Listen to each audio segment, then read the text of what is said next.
नमस्कार, आपका स्वागत है एसपीसी के यूट्यूब के प्लेटफॉर्म पर, जहां पर हम लोग आज बीएससी फोर्थ सेमेस्टर के मैथमेटिक्स के सिलेबस को पढ़ना शुरू कर चुके हैं। आज हमारा लेक्चर 2 है। लेक्चर 1 में हमने डिफरेंशियल इक्वेशन के वेरिएशन ऑफ पैरामीटर के बारे में डिस्कस किया था।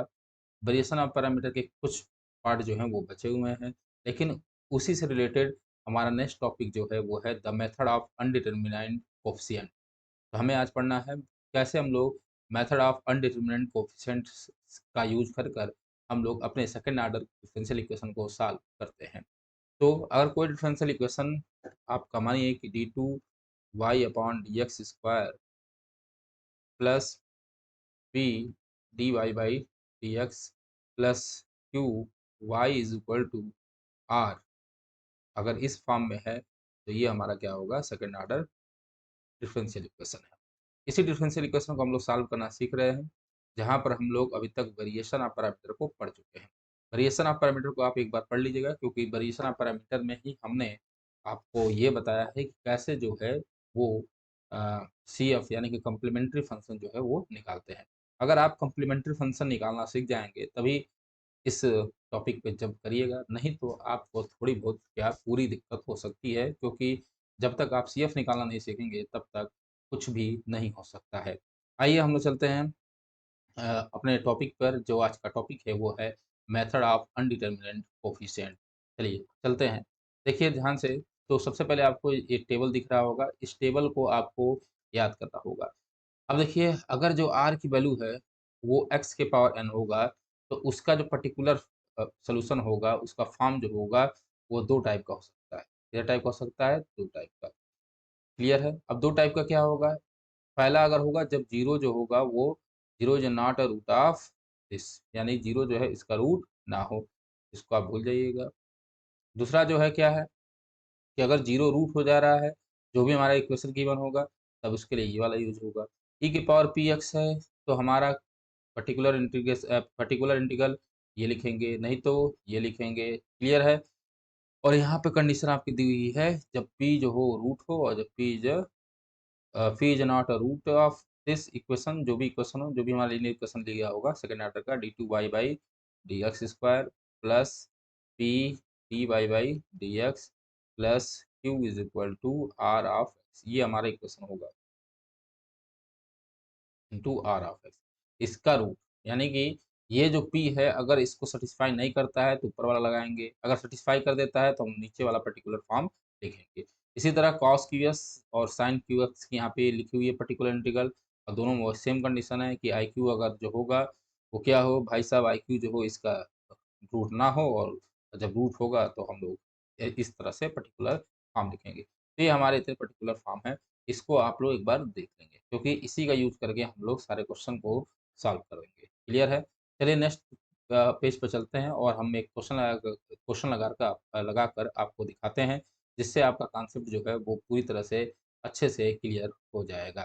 चलिए आगे बढ़ते हैं।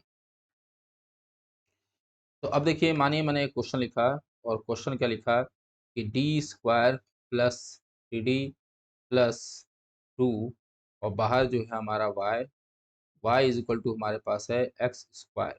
तो क्या लिखा है? D square plus three d plus two Y is equal to हमारा लिखा है एक्स स्क्वायर। चलिए यहाँ पे मैं 12 कर देता हूँ, जिससे थोड़ा सा और सही हो जाए। एक्स स्क्वायर होगा तब भी लगेगा, लेकिन मैं 12 लिख दे रहा हूँ जिससे और अच्छा हमारा सोल्यूशन निकल जाए। क्लियर है? ये हमारा दिया हुआ है। अब हमारा ये क्वेश्चन गिवन है, अब इसको सॉल्व करना है। आप देखिए ध्यान से, तो वेरिएशन ऑफ पैरामीटर से भी आप इसको सॉल्व कर सकते थे, लेकिन अब यहाँ पे क्या यूज़ करना है? Method of undeterminant coefficient. दूसरी बात याद रखना है कि अगर आपके एग्जाम में कुछ भी लिख करना है तो आपको वेरिएशन ऑफ पैरामीटर का यूज बहुत धड़ल्ले से करिए। अगर लिख के आ गया तब आपको variation method of undeterminant coefficient जो है वो लगाना होगा। इस क्वेश्चन को एक और तरीके से लिखा जा सकता है। वो तरीका क्या है उसको भी मैं बता दूं, तो वो तरीका है, उसको लिखा जा सकता है D two Y by D x square, फिर into three D Y by D x plus two Y is equal to 12x square. इसको ऐसे भी लिख सकते हैं, जहाँ पर कैपिटल डी बराबर क्या होता है? ये होता है डी बाई डी एक्स। ये सब ये चीज़ जो है आपको बता दी गई। आइए हम लोग शुरुआत करते हैं। क्लियर है? अब देखिए जब भी ऐसे क्वेश्चन आएँगे तो सबसे पहले क्या लिखना होता है, तो सर सबसे पहले हम लिखेंगे इट्स ऑक्सिलरी इक्वेशन। इसका ऑक्सिलरी इक्वेशन क्या होगा ऑक्सिलरी इक्वेशन? तो सर कहेंगे कि जहाँ डी है वहाँ एम कर दीजिए। तो हमने डी की जगह क्या कर दिया सर? डी की जगह हमने एम कर दिया। तो m square plus 3m plus 2 is equal to 0। Clear है? यहाँ पर हम लोग कुछ भी हो तो यहाँ क्या रखते हैं 0, ये पहले पढ़ चुके हैं और y को क्या कर देते हैं हटा देते हैं। अब क्या करेंगे? इस m का रूट निकालेंगे। ये हो जाएगा एम स्क्वायर, यहाँ लिख सकता हूँ मैं 2m plus m plus 2 is equal to 0। यहाँ से m कॉमन ले लीजिए तो सर कहेंगे कि ये होगा m प्लस 2 और यहाँ से सर प्लस 1 कॉमन ले लीजिए तो ये भी होगा m प्लस 2। तो सर सॉल्यूशन क्या निकला? तो इसका जो एक सॉल्यूशन निकला वो एक तो ये m प्लस 1 का और ये m प्लस 2 तो इक्वल टू 0 है, तो m बराबर जो है सर क्या आ जाएगा? -1 आ जाएगा और -2 आ जाएगा। यहाँ तक क्लियर है? जैसे वो -1 -2 आया तो क्या लिखेंगे? देयरफॉर सीएफ यानी कि कॉम्प्लीमेंट्री फंक्शन जो होगा वो क्या होगा? ये देख रहे हैं रियल है और डिस्टिंक्ट है। पहले वाले वीडियो में बता दिया चुका है, तो क्या होगा? C1 e के power -x plus C2 e के पावर -2x। क्लियर है? ये हमारा जो होगा इसका क्या हो जाएगा CF। क्लियर है? लेकिन हमको क्या निकालना है? General solution. और जनरल सॉल्यूशन निकालने के लिए हमको पता है कि general solution is equal to क्या होता है? CF plus PI। क्या होता है सर? तो CF प्लस PI होता है। ये आपको बातें क्या हैं बहुत अच्छे से पता है।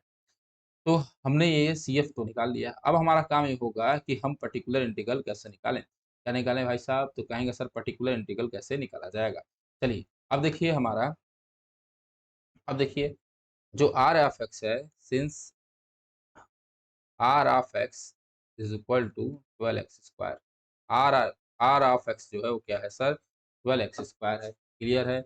अब जब ये 12x स्क्वायर है तो हम लोग अपने पिछले वाले टेबल पर चलेंगे। टेबल पर चलेंगे तो देखिए यहाँ पर हमारा पहली कंडीशन ही है x के पावर n, जहाँ पर n इक्वल टू यहाँ पर क्या है हमारे पास 2 है। n इक्वल टू क्या है? 2। क्लियर है? तो क्या कह रहा है कि सर 0 अगर रूट नहीं है तब तो हम लोग पहला ले लेंगे। पहला वाला होगा पर्टिकुलर फॉर्म, ये दिया है।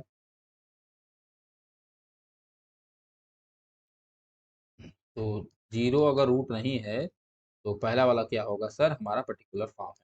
और अगर 0 रूट हुआ तो सर हमारा दूसरा वाला पर्टिकुलर फॉर्म होगा। आइए देखते हैं कि 0 रूट है कि नहीं है। तो आप देखिए ध्यान से, तो यहाँ इस इक्वेशन में अगर आप 0 रखेंगे, तो सर यहाँ 0 होगा और फिर प्लस 0 हो जाएगा और प्लस 2 इज़ इक्वल टू क्या 0 होगा? नहीं सर, ये इसका रूट नहीं है। क्लियर है? 0 जो है उसका रूट नहीं है। यहाँ पर आपको बहुत अच्छे से दिख गया। ठीक है? क्योंकि अगर 0 रखने पर ये पूरा इक्वेशन जो होना चाहिए 0 आना चाहिए था, जो कि नहीं आ रहा है। अब देखिए ध्यान से, जब ऐसी बात हो रही है तो हमारी जो पहली कंडीशन होगी वही क्या होगी? पीआई होगी। तो pi hence pi is hence pi, और पीआई को हम लोग दिखाते हैं, लिखते हैं वाईपी से। तो पीआई जो होगा वाईपी वो होगा C3 plus C4 x plus C5 x का स्क्वायर। ये हमारा जो होगा क्या होगा? वो होगा वाईपी। देख लीजिए आप लोग ध्यान से, तो हम लोग फिर टेबल पे चलें, तो पहला यही है। तो कहाँ तक है भाई साहब? तो ये जो है एक्स स्क्वायर है, हमको कहाँ तक जाना है? n इक्वल टू 2 तक। तो चलिए n इक्वल टू 2 तक, तो ये हो गया हमारा n इक्वल टू 1 और n इक्वल टू यहाँ तक आएगा। तो हमने 2 तक लिखा। तो यहाँ पे a0 लिखा है तो हमने कांस्टेंट C3 ले लिया, C4 ले लिया और यहाँ पे ले लिया हमने C5 ले लिया। क्लियर है? तो क्या होगा ये? वाईपी हो जाएगा C3 plus C4 plus C5 x square. यही हमारा वाईपी है। अब वाईपी क्या होगा? उसके लिए हमें C3 की वैल्यू, C4 की वैल्यू और C5 की वैल्यू फाइंड करनी होगी। C3, C4 और C5 की वैल्यू फाइंड करनी होगी। फाइंड करने के लिए क्या करेंगे हम लोग? सब फाइंड करने के लिए जो हमारा ये इक्वेशन दिया हुआ है ये, तो यहाँ देखिए ये है क्या? तो सर ये है d2/dx स्क्वायर। क्लियर है? दूसरा क्या है सर? dy/dx। क्लियर है? तो हम लोग क्या करेंगे? वाईपी के फॉर्म में इनकी वैल्यू निकालेंगे। यानी करेंगे क्या कि मैं निकाल दूँगा वाईपी डैश। वाईपी डैश का मतलब हुआ dy/dx। जैसे निकालूँगा तो C3 हो जाएगा सर 0, यहाँ निकालूँगा तो सर बचेगा यहाँ C4, यहाँ निकालूँगा तो सर बचेगा 2C5 इंटू एक्स। क्लियर है? फिर मैं निकालूँगा sir y p double dash. Y p double dash जैसे निकालने जाऊँगा तो हो जाएगा 0 प्लस हो जाएगा सर 0 और यहाँ सर केवल आ जाएगा 2C5, ये आ गया। अब क्या करना है सर? तो ये जितने भी वैल्यू आई है 3 और 4 लिख दूँ तो 2, 3, 4 की वैल्यू आप 1 रख दीजिए। तो from 2 and 3, 2 comma 3 and 4, 2 comma 3 and 4। Equation 1 imply, equation 1 जो होगा वो इम्प्लाइज करेगा, क्या इम्प्लाई करेगा?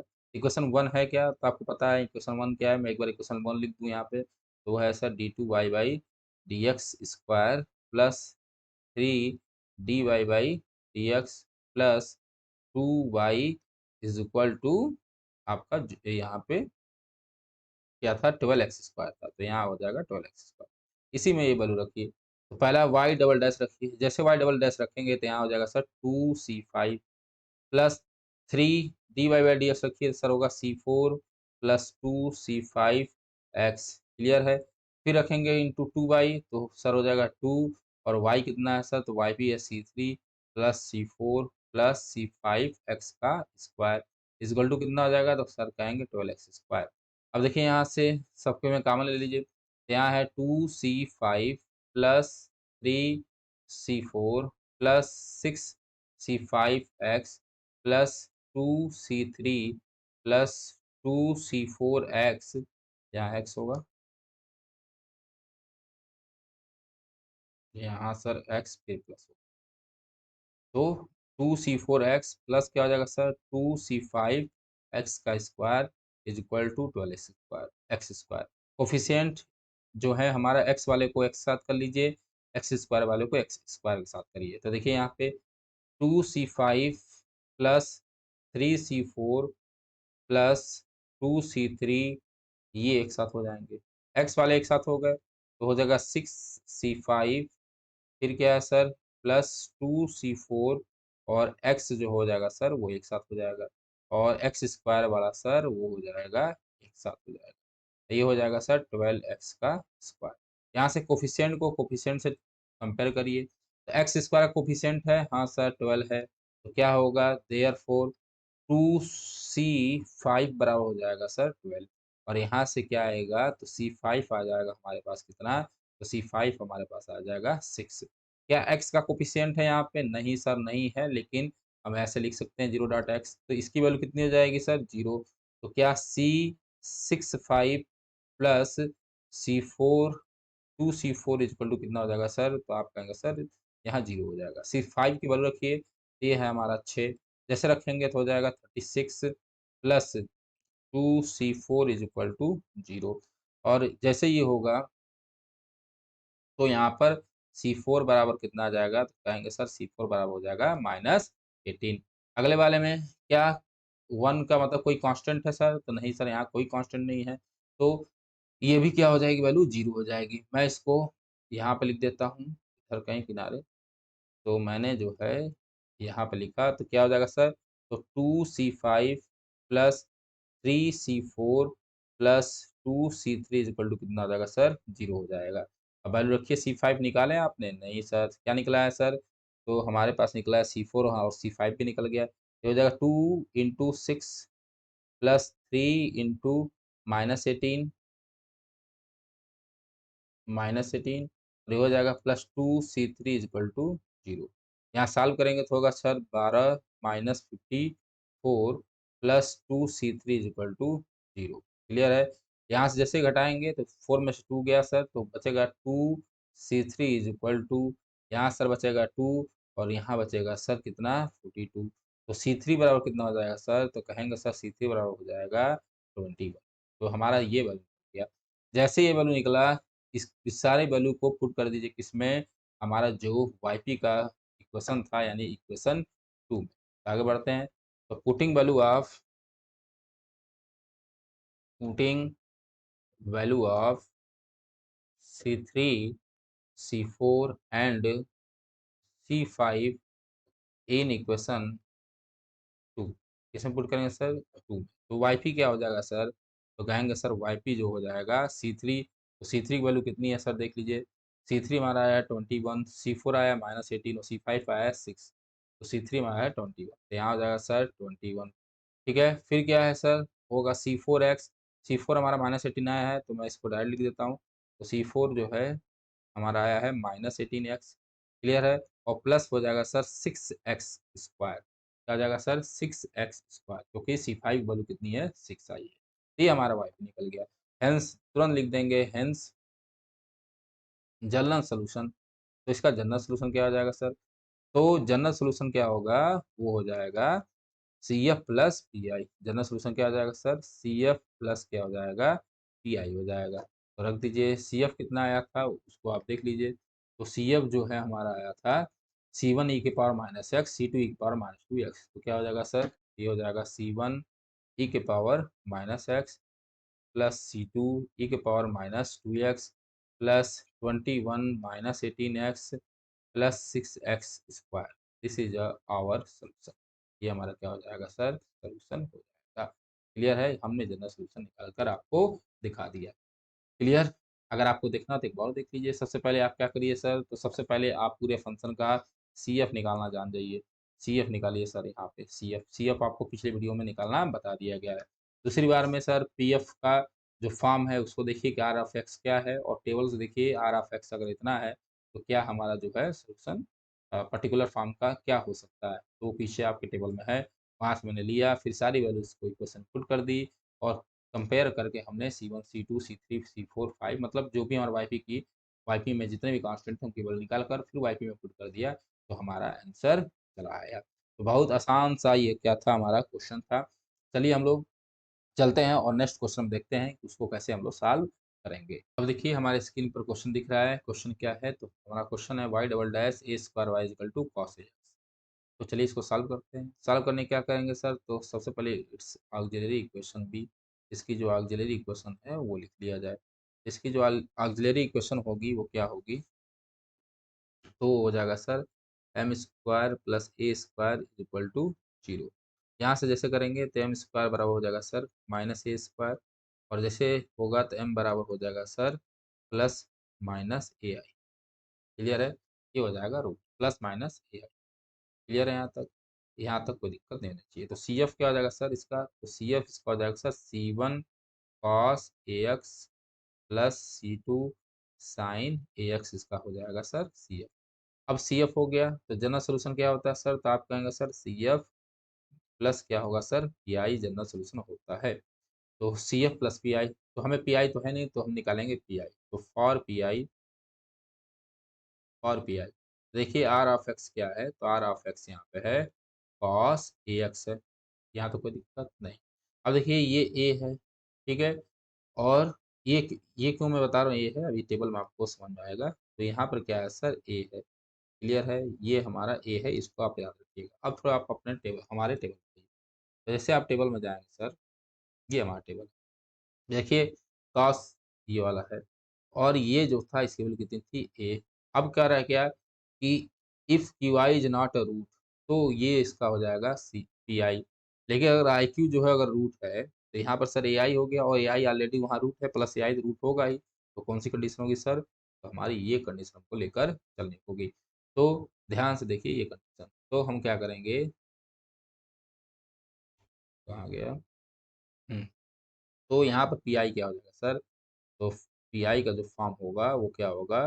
वो हो जाएगा यानी कि वाई पी, या मैं वाई पी लिख देता हूँ जिससे आपको समझ में आए, पर्टिकुलर इंटीग्रल वाई पी क्या हो जाएगा सर? तो वाई पी हो जाएगा सर एक्स इंटू, यहाँ ले लीजिए C3, यहाँ हो जाएगा sir cos A x plus यहाँ हो जाएगा सर C4, और ये हो जाएगा सर साइन ए एक्स। ये हमारा वाई पी हो जाएगा। अब हमको क्या निकालना होगा सर? तो वाई पी डैश निकालना होगा। निकालिए वाई पी डैश निकालने के लिए फर्स्ट इंटू सेकंड करेंगे तो हो जाएगा ये सर C3, और x को मैंने किया तो बचेगा यहाँ पर cos ax। क्लियर है? और आगे जब बढ़ेंगे सर तो x तो साथ में रहेगा तो हो जाएगा सर C3x, और जब साइन का किया जाएगा सर तो यहाँ माइनस हो जाएगा और a भी आ जाएगा और हो जाएगा सर साइन ए एक्स। कोई cos का जो डिफ्रेंसिएशन होता है माइनस साइन होता है। फिर इसी तरह आगे बढ़िए सर, तो यहाँ C4 और x का करेंगे तो हो जाएगा साइन ए एक्स। और फिर आगे जैसे ही बढ़ेंगे तो हो जाएगा सर C4 और x तो रहेगा, x के साथ एक आ जाएगा a और साइन का हो जाएगा सर cos ax। ये हमारा क्या आया सर? तो आप कहेंगे सर वाई पी डैश आया। अब आपको क्या निकालना होगा sir? Y p double dash निकालना होगा। क्या निकालना होगा? Y p double dash. अब एक बार देख लीजिए, कॉमन है तो कॉमन ले लीजिए, नहीं तो कोई दिक्कत है नहीं।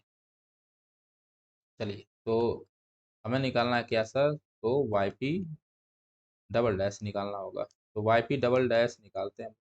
तो वाई पी डबल डैश इसका जब करेंगे तो हो जाएगा ए सी थ्री कॉस एक्स का हो जाएगा सर माइनस साइन ए एक्स। यहाँ क्या हो जाएगा सर, माइनस सी थ्री ए, तो उसको मैं लिख लूँ साथ में, और एक्स का किया तो वन हो जाएगा, तो बचेगा सर साइन ए एक्स। फिर क्या करेंगे, तो सर सी थ्री, और यहाँ फिर माइनस ही रहेगा, सी थ्री एक्स ए एक्स तो साथ रहेगा, और साइन का जब करेंगे तो यहाँ ए स्क्वायर हो जाएगा, और यहाँ हो जाएगा सर कॉस ए एक्स हो जाएगा।